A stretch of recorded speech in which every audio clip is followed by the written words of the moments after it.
based on self-chosen ethical principles that are generally comprehensive. The process of moral development can be overemphasized at this time and age due to the many factors that has bastardized or that have bastardized the word moral and has caused people to question their morality. On Let's Talk today, we will be looking at morals and emotional needs. And I would want you to focus with keen interest as it is coming from a place of deep burden. Hello and welcome. I am Oluja Kemasako with the topic morals and emotional needs. My guest is Mrs. Modupeola Olatunde. She is a coach and counselor.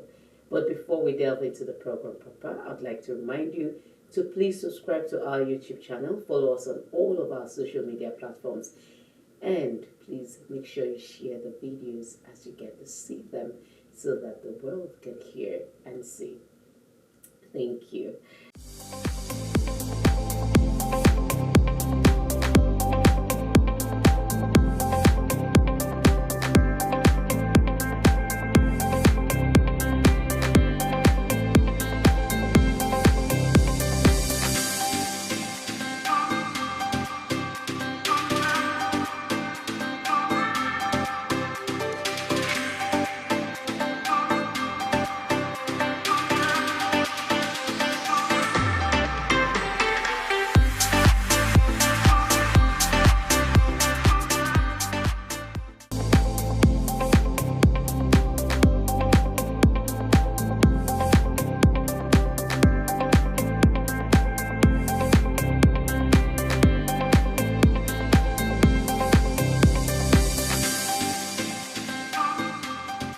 Thank you, Mr. Olatunde, for coming on the show again. It's nice having you once again.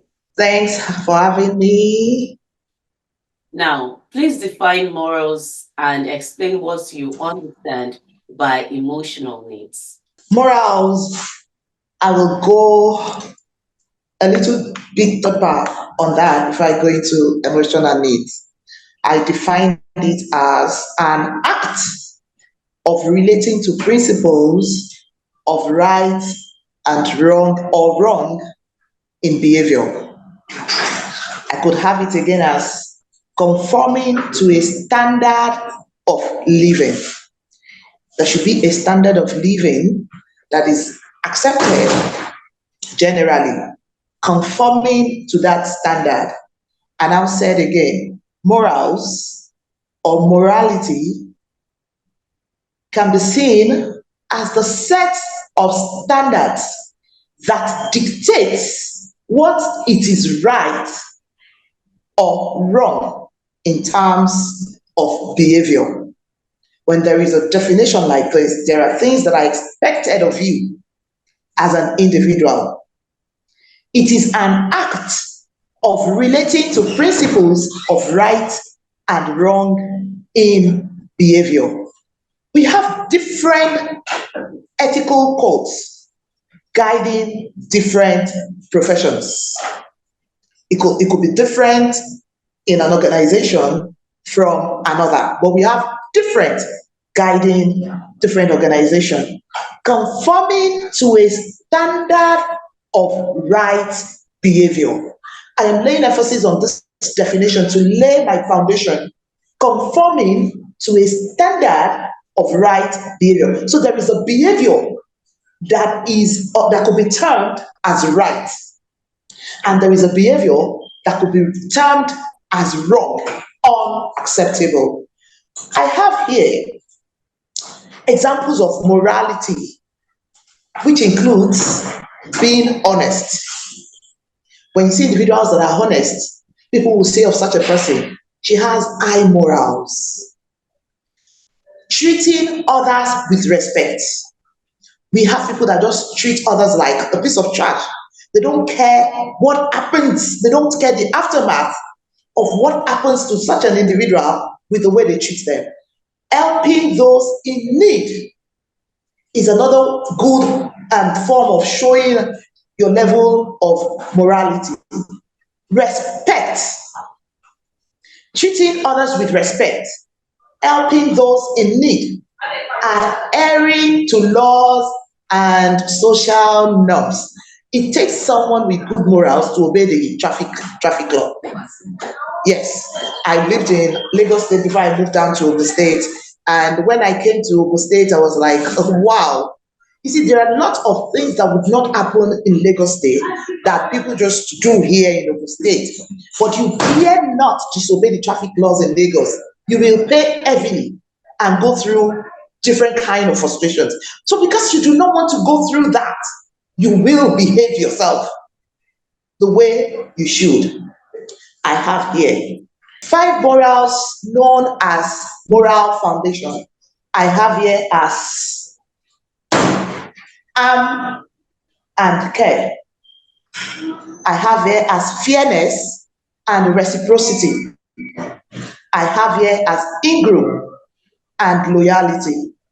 I have here as authority and respect. I have here as purity and sanctity. These are topics on their own. I do not want to go deeper, but having mentioned it is something that is important for this session.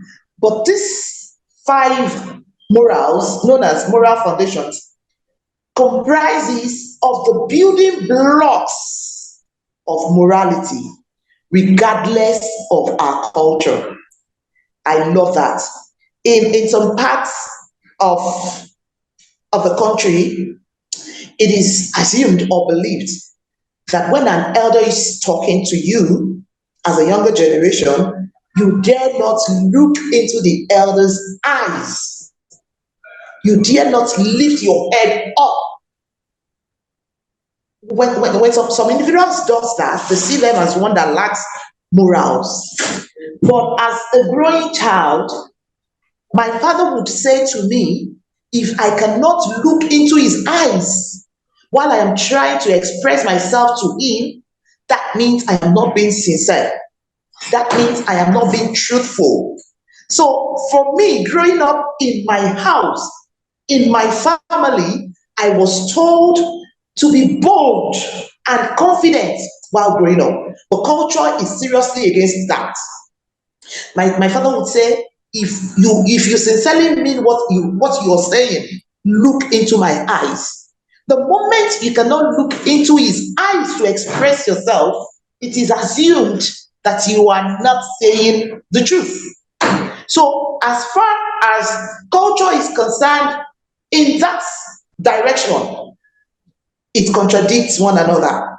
But with all this that I've laid down, I think I have laid the foundation for my discussion on morals. Thank you. So now going to the next question. With the way things are going in the world right now, as compared to culture and tradition, do you think that the word morals still holds water right now? Moral decadence is on a very high level. I mean, I go about my community almost correcting every teenager on the street. Abnormality is becoming the norm of the day, even among the elderly, even among the older ones. We don't talk to one another with respect. We don't care how the other person feels about what we do. We don't care if our words to one another will bring about depression, which is very real.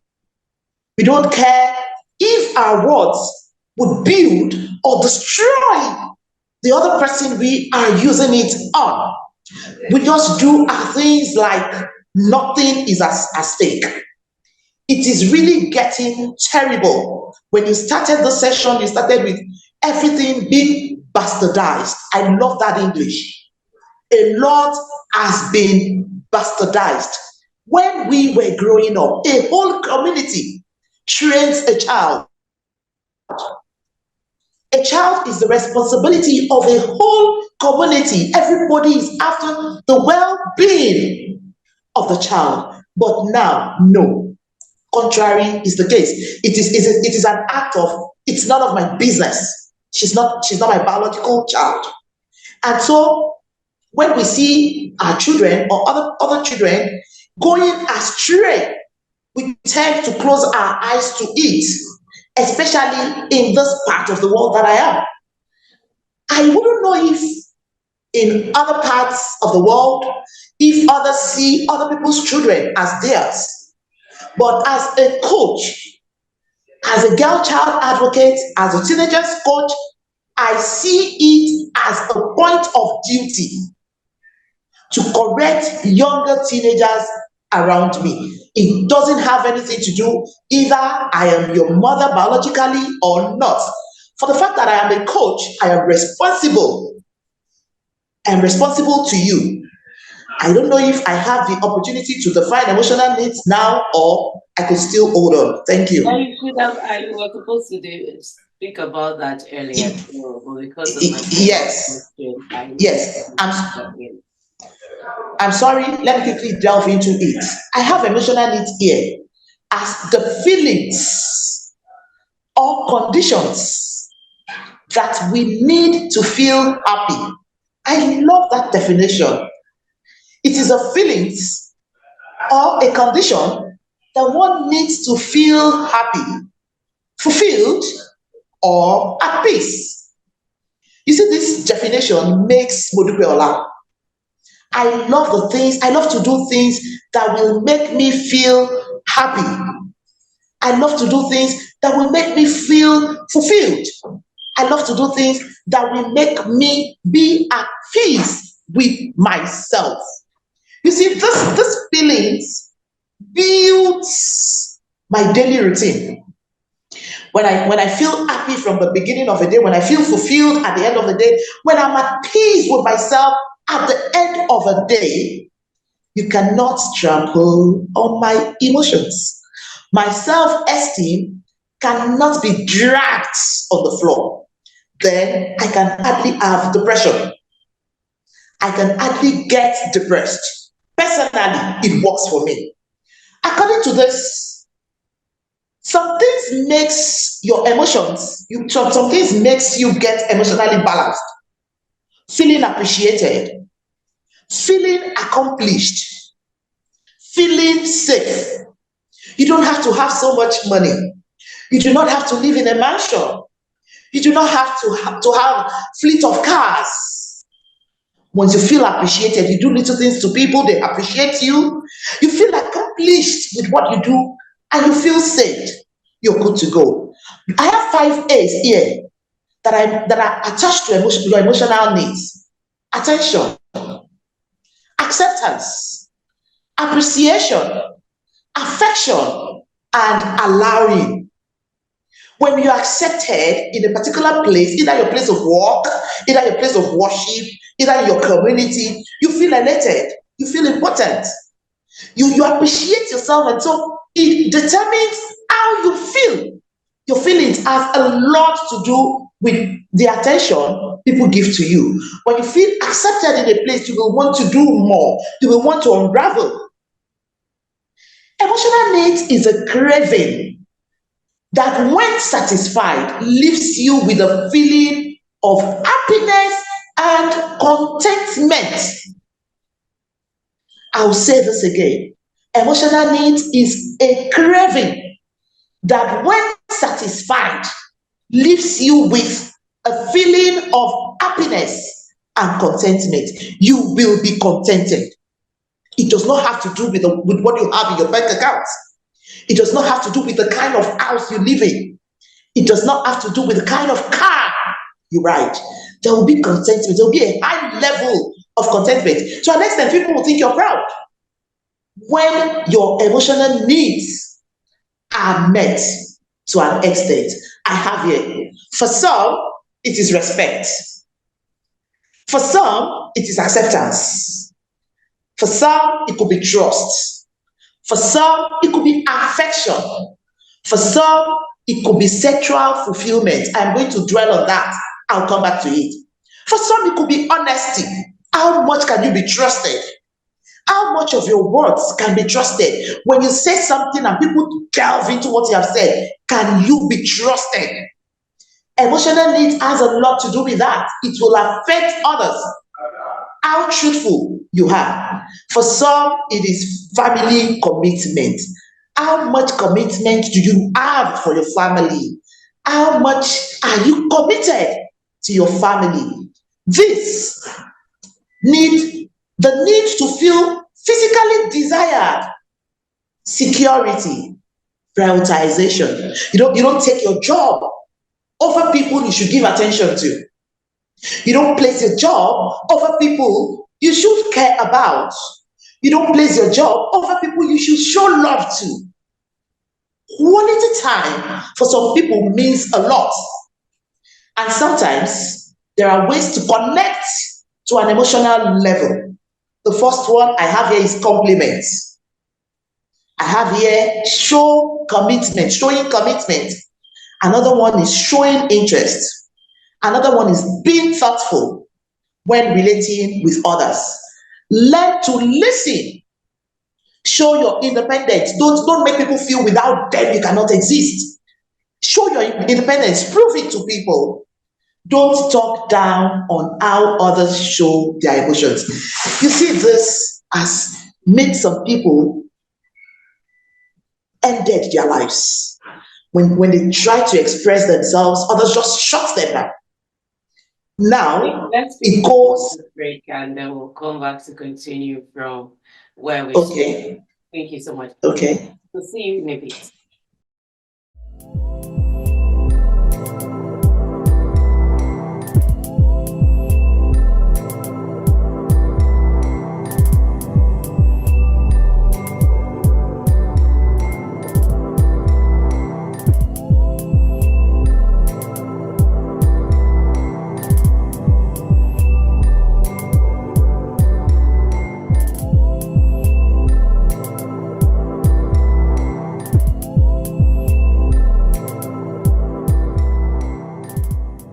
Welcome back. If you're just joining us, the program is Let's Talk on DNT Work. And I've been speaking with Mrs. Modupeola Olatunde. She is a coach and counselor. Remember, the topic is more on emotional needs. Now, while I would want you to follow us accordingly. Yes, before we went on that break, we were still talking about emotional needs, and you were able to explain so many other things. So I'm going to put two questions in one. And talking about emotional needs, a lot of factors can contribute to how people or to people looking for needs from the wrong places. I would want you to share and explain the factors. I know you were mentioning them earlier while you were talking. So I would want us to go back there. And the other thing I would like to join to this question is, what are the things that you've seen that would make you conclude that morality has been bastardized? Okay, thank you. From the first, as you mentioned factors, I had mentioned some factors earlier, I'll repeat it. Attention, acceptance, appreciation, affection, and allowing, which are termed as the 5 A's of emotional needs. When you give people enough attention. Presently, there is a case that came up, I think yesterday or this morning, between a husband and a wife. It's a global thing, and I'm sure it's trending. The wife asked the husband, I think, for some money. And because the husband felt he didn't have, I would want us to consider the two. Let's see if the wife had asked respectfully, looking at respect. If the wife had asked respectfully, considering her morals, perhaps the husband wouldn't have gone wild with her. And now let's assume if the husband had accepted her affectionately, looking at attention and respect, affection and respect, the wife asked rudely, morals. I'll give another one, but let me lay emphasis on that. And the husband was angry, emotions, and the husband beat his wife to death. The husband beat his wife to death for asking for money for housekeeping. Would you say the husband didn't love the wife? No, he loves her. But something went wrong. The asking contradicted our morals. Respect. There's something in the place where I'm from. When you say soft, when you ask for something softly, you will get it. When you ask for something aggressively, you won't get it. The other party will feel, oh, you think you can go stubborn with me? Okay, let's see how far you will go with that. And the person will not release it. So when you talk about morals, sometimes you have to consider the feelings of others. You have to be considerate in dishing out. You should be mindful of things you can take. It is reciprocal. It has to do with respect. Respect is very loud in the world morals. When you're talking about morality, respect should be well underlined. Things you cannot take, you should never dish it out to anybody. Morals. Talking about our teenagers, the way they talk to the elders, they give attitudes. Very terrible attitudes. You would hear an 18-year-old child tell the mother, "Mommy, calm down." We dare not say that while we were growing up to our parents. You would hear a 20-year-old teenager say to the father or mother, "Mom, what's your problem?" That is wrong. It is not acceptable. I'm sorry. You will see a student tell the teacher in the school that "I'll report you to my mother. I will tell you who my father is." Morals is lacking. Once you are in the school, you are assumed to be in a capable art. You are assumed to be in a class where you would be nurtured by a trained individual. Thank you so much. As we round up, any final word? Yeah, my final word is this: sound morals and lack of emotions leads to rape. I said it earlier. Molestation and abuse sometimes.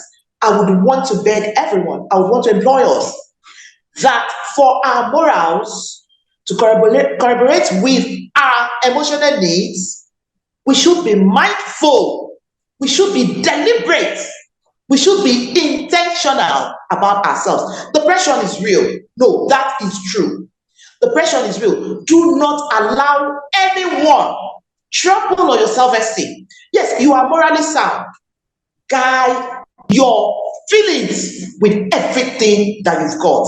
I feel so good discussing this today because morals, sometimes when people fall flat, people will be like, "Oh, where are the morals? She lacks morals." No, an individual could be sound morally, but when emotional needs are calling forth, morals sometimes cannot speak louder than our emotional needs. Thank you. Well, this is the case of the spirit is willing, but the flesh is weak. Thank you. You got it. All right. Thank you so much, ma'am, for your time. I really do appreciate you. Thank you once again. Thanks for having me. I'm grateful. And to you out there, thank you too for being part of the show. Remember, our morals should remain stable. And yes, everyone has emotional needs, but we should also be able to project it nicely. Where we need to be calm, let's be calm. When we need to speak out, let's speak out. And do not deny anyone of their emotional needs. This is we're coming to the married people. Until next time, when I come your way again, is another exciting edition of Let's Talk. Be good.